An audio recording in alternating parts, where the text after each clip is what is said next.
Les cygnes siffleurs sont des voyageurs de passage régulier vers la zone humide de Chongming-Dongtan à Shanghai, en hiver. La Mongolie, la Russie et le nord-est de la Chine sont leurs principaux lieux de reproduction. Les membres du personnel de la réserve placent une bague métallique sur la patte d'un cygne pour tracer sa route migratoire. Si le travail de bagage des oiseaux est également effectué dans d'autres endroits, les bagues que nous avons achetées ici peuvent être observées ailleurs. Alors cela fournira des informations sur le quand et le où de la migration des oiseaux pour la conservation des espèces à une grande échelle et pour la coopération internationale. La zone humide de Chongming-Dongtan est située sur la voie de migration des oiseaux de rivage migrateurs d'Asie de l'Est et d'Australie. C'est une étape vitale et une station d'approvisionnement alimentaire pour des centaines de milliers d'oiseaux lors de leur migration annuelle. Les zones humides jouent un rôle vital dans la purification de l'eau, le contrôle des inondations et la préservation de la biodiversité, mais sont fortement impactées par l'activité humaine mondiale. La Chine abrite environ 10% du total des zones humides du monde.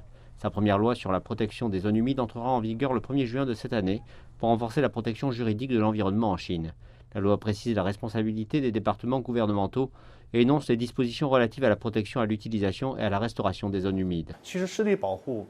La protection des zones humides est un défi global, car les zones humides sont très proches des activités humaines.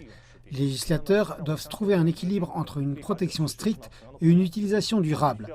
La nouvelle loi contient des directives claires sur les activités autorisées et interdites, de sorte que les administrateurs peuvent s'appuyer sur la loi pour guider sa protection et son utilisation.